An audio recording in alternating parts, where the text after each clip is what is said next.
सुप्रभात।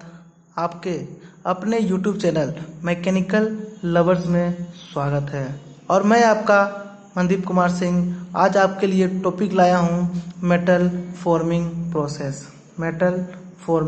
प्रोसेस। देखिए, ये बुक जो आपके लिए हम पढ़ा रहे हैं, इसका हम फुल डिस्क्रिप्शन साइड में देते जाएंगे और ये बुक का नोट्स बहुत ही अच्छा है, इसलिए हम इसे पढ़ा रहे हैं। ठीक है, चलिए अब बात करते हैं मेटल फॉर्मिंग प्रोसेस के बारे में। ठीक है, तो सबसे पहले समझते हैं फॉर्मिंग होता क्या है। ठीक है, सबसे पहले पढ़ते हैं कि फॉर्मिंग का मतलब क्या है। फॉर्मिंग का मतलब क्या होता है? बनाना। जैसे मान लीजिए कि आपके पास एक रॉ मटेरियल है। ठीक है, इस रॉ मटेरियल को आप एक मान लीजिए चाहे सिलिंड्रिकल शेप बना रहे हो, चाहे एक थिन शीट बना रहे हो, चाहे एक स्क्वायर शेप बना रहे हो। ठीक है, मतलब बनाना। वो कैसे बनाते हैं? बाय अप्लाइंग फोर्स की अप्लाई से हम इसे एक आकार देते हैं, तो उसे हम क्या बोलते हैं? फॉर्मिंग प्रोसेस बोलते हैं। ठीक है, ये फोर्स के थ्रू। और देखिए अब यहाँ क्या लिखा हुआ वो पढ़ते हैं। Metal forming is a manufacturing process in which the force are applied on the raw material. जो फोर्स अप्लाई कर रहे हैं रॉ मटेरियल पे, सच द स्ट्रेस जो देखिए आपको देखना पता है, किसी भी हम ब्लॉक पर अगर हम फोर्स लगाते हैं तो उसमें फोर्स एक स्ट्रेस इंड्यूस होता है। अगर फोर्स लगाएंगे तो इसमें स्ट्रेस इंड्यूस होगा। वो स्ट्रेस कितना होगा? वो स्ट्रेस जो होगा हमेशा होगा यील्ड स्ट्रेस से ज़्यादा होगा और अल्टीमेट स्ट्रेस से कम होगा। याद रखिए, अगर ये कंडीशन होगा तभी जाके एक रिक्वायर शेप को वो गेन कर पाएगा। ठीक है, किसे गेन पाएगा? एक रिक्वायर्ड शेप एंड साइज को गेन कर पाएगा और एक परमानेंट फॉर्मेशन हो पाएगा। जैसे कि अगर आपको याद होगा, एक आपको हम सोम में आप पढ़े होंगे, स्ट्रेंथ ऑफ मटेरियल में आप पढ़े होंगे, ये स्ट्रेस स्ट्रेन डायग्राम, स्ट्रेस और स्ट्रेन डायग्राम। ठीक है, स्ट्रेस स्ट्रेन डायग्राम पढ़ेंगे कि अप टू इलास्टिक लिमिट क्या होता है कि कोई भी मटेरियल अपना शेप एंड साइज को रिगेन कर सकता है। उसके बाद आता है यील्ड स्ट्रेस, उसके बाद आता है लोअर यील्ड स्ट्रेस, उसके बाद जाता है, ये हो गया आपका अल्टीमेट स्टेट, देन आता है आपका फ्रैक्चर। ये आपको अगर याद होगा, अगर सोम में आप पढ़े होंगे तो आपको पूरी तरह से याद होगा। ये पॉइंट हो गया एस अल्टीमेट स्ट्रेस, ये पॉइंट हो गया अपर यील्ड पॉइंट, ये पॉइंट हो गया लोअर यील्ड पॉइंट, ये पॉइंट हो गया मेरा फ्रैक्चर। इसका फुल डिस्क्रिप्शन जब हम सोम का चैप्टर आपको पढ़ाएंगे तो आप बता देंगे। मेनली आपको अभी इसमें इतना ही जानना है कि कोई भी रॉ मटेरियल को अगर परमानेंट अगर डिफॉर्मेशन करना है, ठीक है, परमानेंट अगर डिफॉर्मेशन करना है तो उसे ये कंडीशन तो फुलफिल करना ही होगा कि उसका जो फोर्स लगाने से जो स्ट्रेस इंड्यूस होता है वो यील्ड स्ट्रेस से ज़्यादा होना चाहिए और अल्टीमेट स्ट्रेस से कम होना चाहिए, मतलब लगभग इस पोजीशन पे होना चाहिए, तब जाके वो परमानेंट स्ट्रेस गेन पाएगा। अगर इलास्टिक लिमिट तक रहा, ये क्या है? इलास्टिक लिमिट, तो क्या होगा? अपना शेप एंड साइज को रिगेन कर लेगा। ठीक है, चलिए अब हम बात करते हैं किसका। अब हम बात करेंगे कि इसका एडवांटेज क्या है और डिसएडवांटेजेस क्या है। ठीक है, तो अगर हम किसी रॉ मटेरियल को अगर हम किसी शेप में ला रहे हैं तो उसका कुछ एडवांटेजेस होगा, कुछ डिसएडवांटेजेस भी होगा। तो क्या है वो आप जानते हैं। देखिए पहला बात लिखता है point, the wastage in the metal forming process is very less और नेग्लिजिबल। जैसा कि अभी आपको हम बताएं कि कोई भी रॉ मटेरियल को आप कन्वर्ट कर रहे हैं एक सिलिंड्रिकल शेप में, तो क्या इसमें हम कहीं कटिंग छटिंग तो नहीं कर रहे हैं। बाय हम फोर्स के अप्लाई के थ्रू क्वांटिटी सेम है, बाय अप्लाई के इसमें स्ट्रेस इंड्यूस हो रहा है जो यील्ड स्ट्रेस से कम होगा और अल्टीमेट स्ट्रेस यील्ड स्ट्रेस से ज़्यादा होगा, अल्टीमेट स्ट्रेस से कम होगा। तो इसमें आप देख रहे हैं कि मेरा कोई लॉस नहीं हो रहा है। मतलब मशीनिंग में क्या होता है, मशीनिंग में हम क्या करते थे, काट के हटा देते थे तो ये पार्ट क्या होता है, लॉस हो जाता था, लेकिन इसमें कोई लॉस नहीं हो रहा है। ठीक है, दूसरा लिखता है grain orientation is possible. Grain orientation का क्या मतलब है कि एक नया आकार, एक नया ग्रेन का फॉर्मेशन हो गया है। ठीक है, because of grain orientation the material is converted from isotrope to anisotrope material. तो क्या बोलता है कि ग्रेन का फॉर्मेशन होने के कारण, ठीक है, ग्रेन का फॉर्मेशन होने के कारण मेरा क्या जो रॉ मटेरियल में जो क्या पहले क्या था, पहले बोल रहा है कि पहले था आइसोट्रोपिक, पहले बोल था आइसोट्रोपिक, अब कन्वर्ट हो जा रहा है एनिसोट्रोपिक में, एनिसोट्रोपिक में कन्वर्ट हो जा रहा है। ठीक है, तो एनिसोट्रोपिक का क्या मतलब है और आइसोट्रोपिक का क्या मतलब है, पहले ये समझिए। आइसोट्रोपिक का मतलब है कि जैसे मान लीजिए आपका ब्लॉक है, तो किसी हम पॉइंट ले लें, तो कोई भी डायरेक्शन पे हम लोग कंसीडर करते हैं तो सभी डायरेक्शन पे क्या होता है, सेम प्रॉपर्टी को शो करता है। ठीक है, ऑल डायरेक्शन।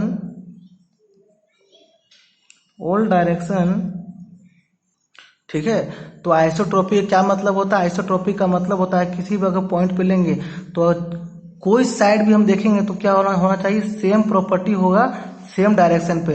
और एनिसोट्रोपिक का मतलब क्या होता है कि डिफरेंट प्रॉपर्टी होगा डिफरेंट डायरेक्शन पे, हम किधर भी हम जाएं तो उसका डिफरेंट प्रॉपर्टी होता है। और ऐसे ही मटेरियल को हम इंजीनियरिंग मटेरियल में यूज करते हैं, याद रखिएगा कि एनिसोट्रोपिक मटेरियल को ही हम इंजीनियरिंग मटेरियल में यूज करते हैं, इंजीनियरिंग मटेरियल में।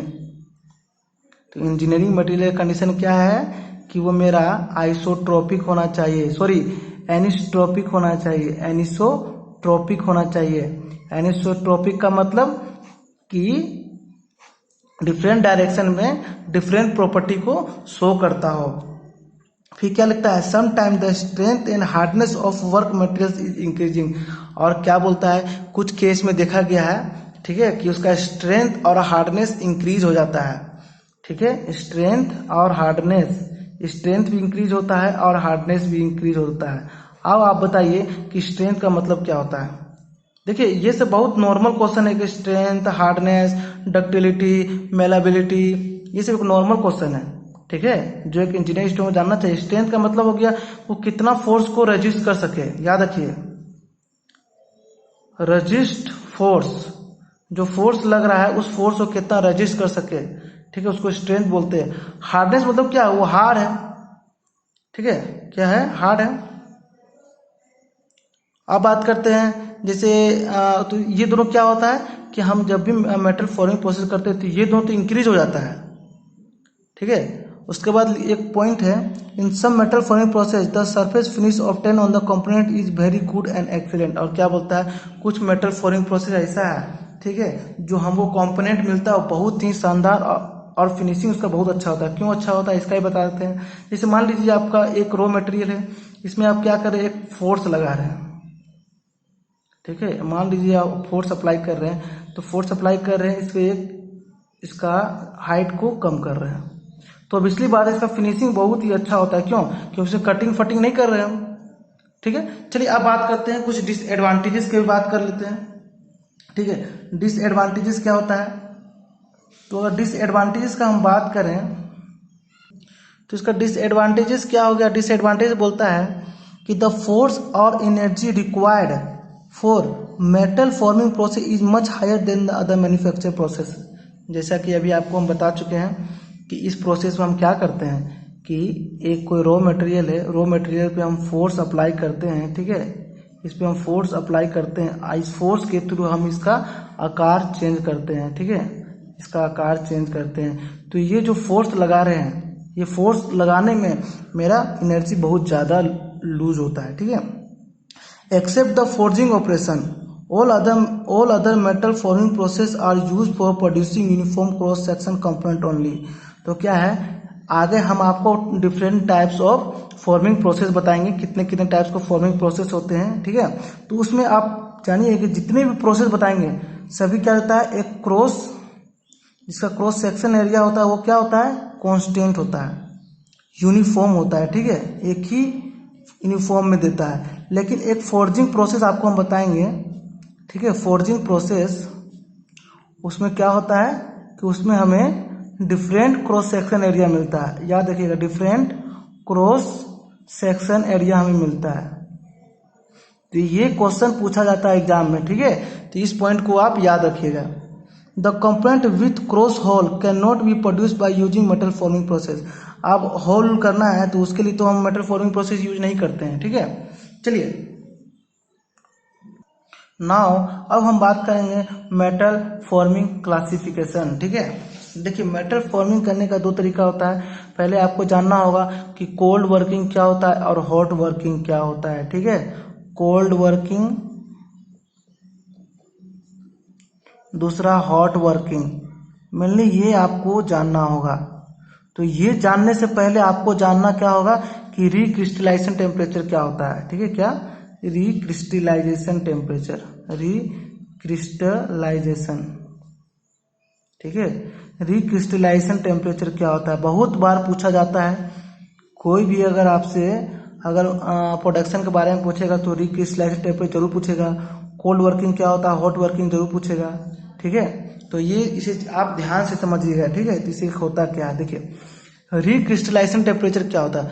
हम रिक्रिस्टलाइजेशन टेम्परेचर उस टेम्परेचर को बोलते हैं जिस टेम्परेचर पे, ठीक है, उस टेम्परेचर को बोलते हैं जिस टेम्परेचर मेरा ग्रेन ओरिएंटेशन का फॉर्म होता है, ग्रेन ओरिएंटेशन। ठीक है, न्यू ग्रेन ओरिएंटेशन का फॉर्मेशन हो जाना, उस टेम्परेचर को हम बोलेंगे रिक्रिस्टलाइजेशन टेम्परेचर।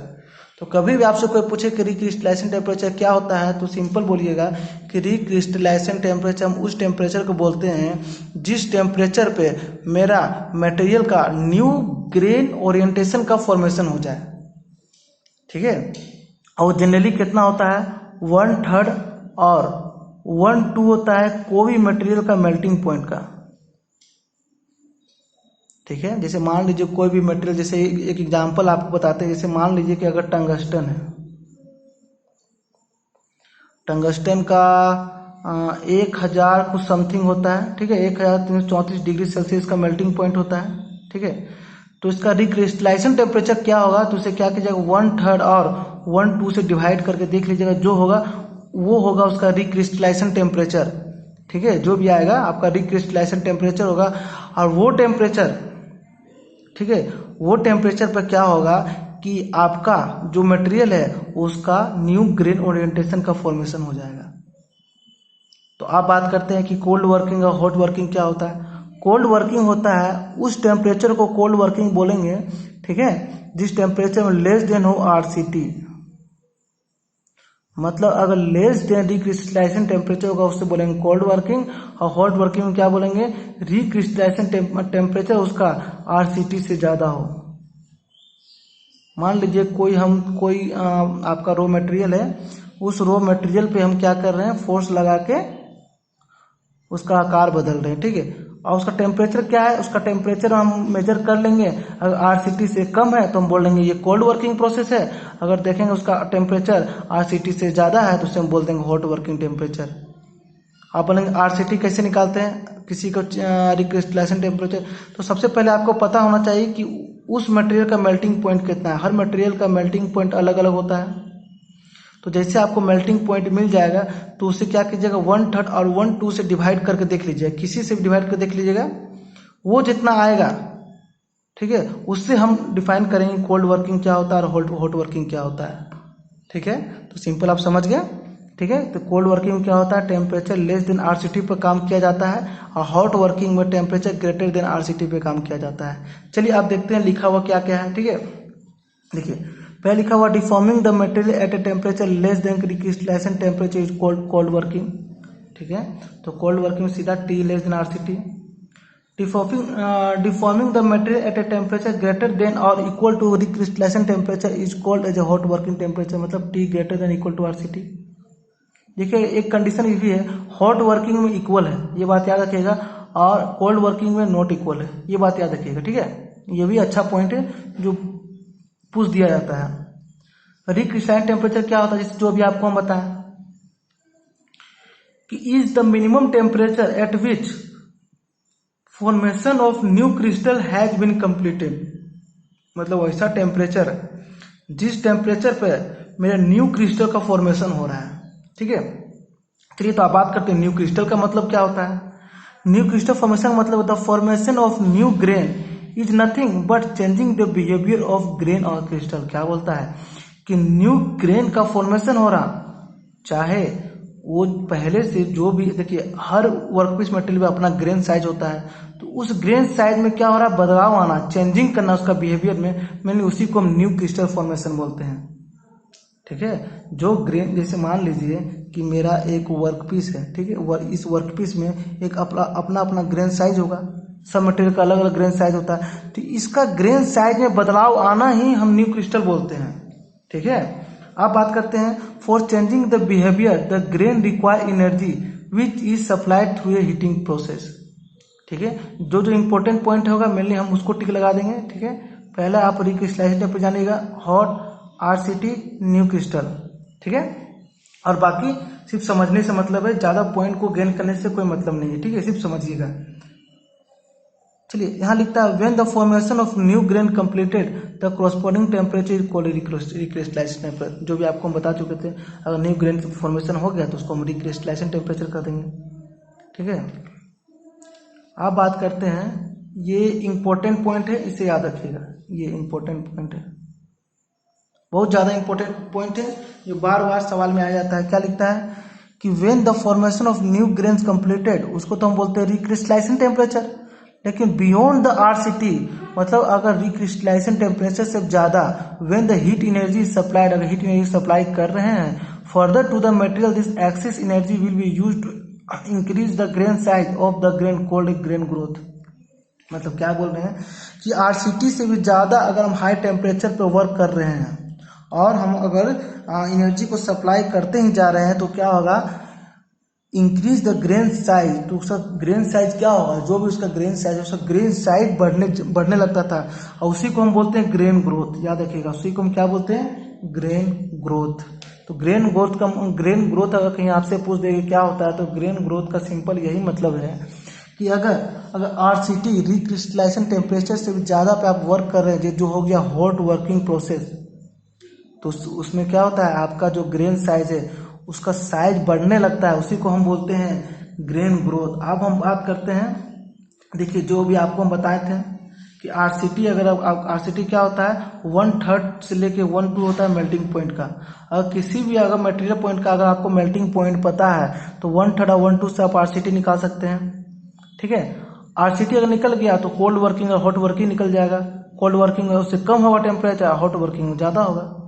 जैसे एग्जाम्पल लिया है कि फॉर लीड और टिन, ठीक है, एसएन और पीवी एग्जाम्पल लिया है, उसका आरसीटी रिक्रिस्टलाइजेशन टेम्परेचर कितना होता है, लेस देन होता है रूम टेम्परेचर पर। इसका क्या मतलब है, इसका मतलब है कि उसका रिक्रिस्टलाइजेशन टेम्परेचर मतलब लीड और टिन रूम टेम्परेचर पे ही उसमें क्या होता है, उसका ओरिएंटेशन और क्रिस्टल में फॉर्मेशन होने लगता है। सिंपल समझिएगा, जैसे कहीं कहीं पूछ देगा कि लीड और टिन में का ग्रेन फॉर्मेशन कब होता है, तो याद रखिए वो रूम टेम्परेचर पे हो जाता है। और जिंक का कैडमियम क्या होता है, sorry less than room temperature, और जिंक का कैडमियम होता है रूम टेम्परेचर पे ही हो जाता है। और लीड और टिन तो लेस देन रूम टेम्परेचर पे ही, इसका ग्रेन साइज में क्या होना, परिवर्तन आने लगता है, फॉर्मेशन होने लगता है, डिफरेंट ओरिएंटेशन फॉर्म होने लगता है, ठीक है। चलिए इतना आप समझ गए, कुछ भी प्रॉब्लम है तो आप डाउट में पूछिएगा।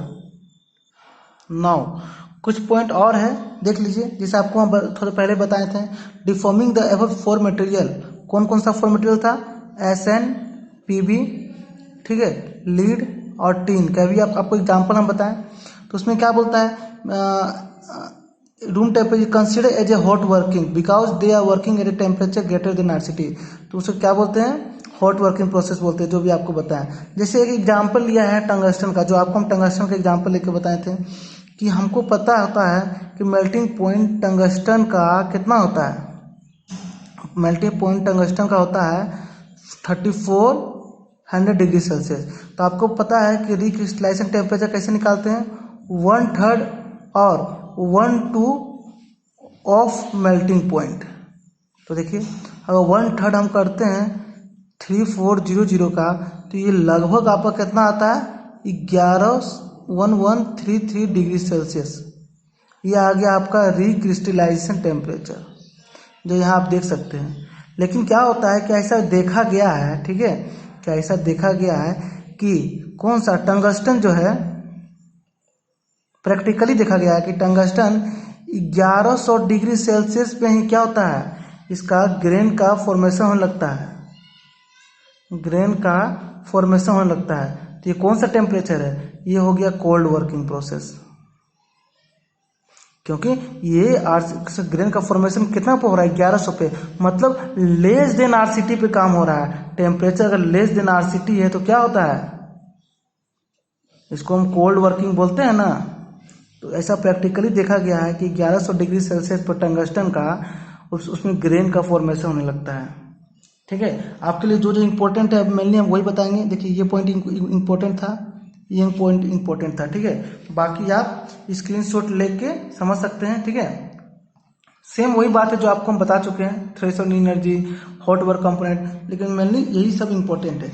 चलिए अब हम बात करते हैं फीचर्स के बारे में। किसके बारे में, अब हम बात करेंगे फीचर्स ऑफ कोल्ड वर्किंग। ठीक है, किसका बात करेंगे,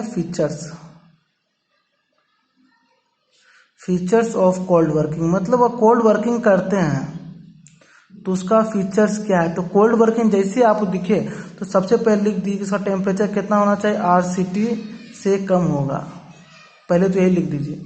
अब हम पढ़ते हैं, लिखा है for same amount of deformation to be produce the force required for cold working is higher than the hot working process. ये लिख बोलना चाह रहा है, जैसे मान लीजिए एक ब्लॉक ये है और एक ब्लॉक ये है, तो इसका फॉर्मेशन मान लीजिए हम इतना कम कर दिए। ठीक है, बाय अप्लाइंग फोर्स इतना कम कर दिए, सेम अमाउंट इसमें भी उतना ही कम किए बाय अप्लाइंग फोर्स। लेकिन बोलता है, क्या बोलता है, इसमें बोलता है कि सेम अमाउंट ऑफ डिफॉर्मेशन करने के लिए जो फोर्स रिक्वायर्ड होता है कोल्ड वर्किंग में ज़्यादा होता है as compare to hot working में। तो फोर्स रिक्वायर्ड कोल्ड वर्किंग में ज़्यादा होता है as compare to hot working में। क्यों होता है ये भी आपको हम बता देते हैं, क्योंकि हमको पता है कि हॉट वर्किंग में क्या होता है, उसका टेम्परेचर पहले से ही बहुत ज़्यादा होता है। ठीक है, तो उसका ओरिएंटेशन लूज हो जाता है। लेकिन डिक्रिस्टलाइजेशन टेम्परेचर पे क्या होता है, उस टेम्परेचर पे हम वो बहुत ज़्यादा स्ट्रॉन्ग होता है। कोई भी रॉ मटेरियल डिक्रिस्टलाइजेशन टेम्परेचर से कम में वो क्या होता है, स्ट्रॉन्ग होता है। जैसे आप नॉर्मल देख लीजिए कोई भी कुछ भी जो नॉर्मल टेम्परेचर पे, लेकिन अगर हायर टेम्परेचर पे अगर लेके जाते हैं तो वो क्या मेल्ट होने लगता है ना, तो उसमें फोर्स का अप्लाई करने में कम होता है, आसानी होता है। अब बात करते हैं जिसे लिखता है इन हॉट वर्किंग ऑपरेशन पे when the material is heated to a temperature above RCT the scale oxide are forming on the surface of the component. ठीक है, तो जैसे हमको पता है कि आरसीटी में अगर हम हायर देन द आरसीटी के तो क्या होता है, ये ऑक्साइड का मेरा फॉर्मेशन भी तो होने लगता है। इसका यही थोड़ा डिमेरिट है आरसीटी का हॉट वर्किंग में। हॉट वर्किंग एक फ़ायदा तो होता है कि फोर्स कम लगता है। ठीक है, हॉट वर्किंग में फोर्स तो कम होने लगता है, लेकिन इसमें क्या होता है, ऑक्साइड्स का मेरा फॉर्मेशन हो जाता है। अगर ज़्यादा हम हाई टेम्परेचर लेंगे तो ऑक्साइड का मेरा फॉर्मेशन हो जाएगा। ऑक्साइड का फॉर्मेशन हो गया तो क्रोजिवनेस ने ये सब का प्रॉब्लम अकर हो जाएगा। ठीक है, फिर लिखता है whereas in cold working operation में because the material heated to a temperature less than RCT no scale oxide are form. तो ये सिंपल बोलता है कि कोल्ड वर्किंग में क्या होता है, कोल्ड वर्किंग में लेस देन आरसीटी होता है। ठीक है, लेस देन आरसीटी होता है तो ऑक्साइड का फॉर्मेशन नहीं होता है। ठीक है, ऑक्साइड का फॉर्मेशन इसमें होता ही नहीं है। किस में होता है, हॉट वर्किंग में ऑक्साइड का फॉर्मेशन होता है। Handling of hot work component is difficult because of higher temperature but handling of cold work component is easier because of lower temperature. तो जाहिर सी बात है, ये क्या बोलना चाह रहा है कि जैसे मान लीजिए कोई रॉ मटेरियल है वो हॉट वर्किंग में अगर उसको हम वर्क कर रहे हैं तो उसमें क्या होगा कि उसको हमको ऑपरेट करने में, हैंडलिंग करने में बहुत दिक्कत है। क्यों, क्योंकि बहुत ज़्यादा गर्म है। लेकिन कोल्ड वर्किंग में आसानी होता है। In case of cold working, the strength and hardness of cold work component is always higher than the original material. The ductility and toughness will be always less than the original component. तो क्या बोलना चाह रहा है, cold working process में जैसे इससे पहले भी आपको हम बता चुके थे, तो उसमें क्या होता है कि उसमें स्ट्रेंथ और हार्डनेस क्या होता है, इंक्रीज होता है। लेकिन डक्टिलिटी और टफनेस क्या होता है, कम हो जाता है। ठीक है, चलिए आज का हम इतना ही तक रखते हैं। अब आगे अगला टॉपिक हम आपको अगला लेक्चर में बताएंगे। ठीक है, धन्यवाद।